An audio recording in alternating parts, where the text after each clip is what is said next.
Assalamualaikum warahmatullahi wabarakatuh. Perkenalkan, nama saya Noviani Arumsari Nurhidayat dengan NIM 2007207. Di sini saya akan mempresentasikan hasil dari esai saya yang berjudul Pendidikan Anak Usia Dini. Pertama-tama, apa yang dimaksud pendidikan? Pendidikan sendiri memiliki arti proses pengubahan sikap dan tata laku seseorang atau kelompok orang dalam usaha mendewasakan manusia melalui upaya pengajaran dan pelatihan. Pendidikan juga diartikan sebagai proses dan cara dari perbuatan mendidik, sedangkan pendidik adalah orang yang mendidik. Lalu, apa itu mendidik? Mendidik adalah gabungan antara mengajar dan melatih, membimbing menjadi satu kesatuan.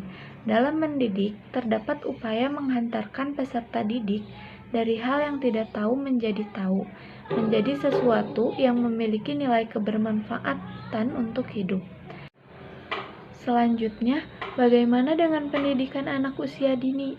Anak usia dini sering disebut dengan masa keemasan atau golden age, yang dimana otak dan fisik anak sedang mengalami perkembangan yang sangat pesat. Pada tahap keemasan, anak akan mulai peka untuk menerima stimulus dari lingkungannya dan berbagai upaya pendidikan. Orang tua harus mengetahui bagaimana memanfaatkan momen ini, karena pada masa ini anak sedang kritis-kritisnya.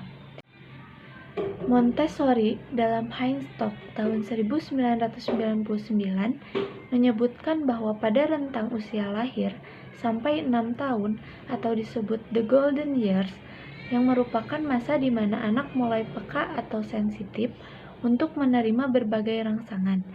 Pendidikan pada anak usia dini pada dasarnya meliputi seluruh upaya dan tindakan yang dilakukan oleh pendidik dan orang tua dalam mengeksplor pemahaman belajar. Dalam pendidikan anak usia dini, pendidik berperan menjadi tokoh yang utama dalam proses pendidikan. Selain itu, orang dewasa juga berperan sebagai pembimbing. Orang dewasa di sini ditunjukkan kepada orang tua dan pembimbing di sekolah yang biasa disebut guru. Ada dua golongan pendekatan pembelajaran, yaitu pendekatan pembelajaran yang berorientasi pada guru, yaitu pembelajaran yang menempatkan siswa sebagai objek dalam belajar dan kegiatan belajar bersifat klasik dan praktis untuk mencapai tujuan pembelajaran secara optimal. Dan pendekatan pembelajaran yang berorientasi pada siswa, yaitu pembelajaran yang menempatkan siswa sebagai subjek untuk belajar. Artinya, siswa sendirilah yang melakukan langkah-langkah secara aktif dalam pembelajaran. Selanjutnya, pendidik harus selalu memantau bagaimana perkembangan anak dan membiarkan anak melakukan apa yang dia suka, sehingga pendidik dapat menghargai hak-hak mereka. Dan jika anak melakukan kesalahan, tidak perlu memberikan hukuman atau cacian. Pendidik hanya perlu memberikan pemahaman dan keteladanan kepada anak. Selain peran pendidik yang sangat penting, keterlibatan orang tua dalam perkembangan anak sangat krusial, terutama bagi anak usia dini. Pencapaian anak bertambah dan berkembang bila orang tua memberikan peranan yang aktif dalam proses pendidikan anaknya.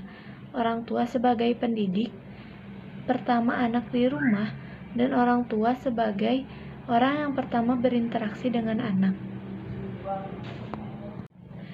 Kesimpulannya, dengan melihat betapa istimewanya pendidikan kepada anak-anak usia dini, hal ini menuntut orang tua dan para guru sebagai pembimbing agar dapat memberikan berbagai macam pendidikan yang tepat dan terbaik. Pada zaman yang semakin modern, dengan perkembangan teknologi yang ada, orang tua dihadapkan pada berbagai macam jenis informasi serta beragam metode yang menawarkan program-program untuk membantu proses tumbuh kembang anak.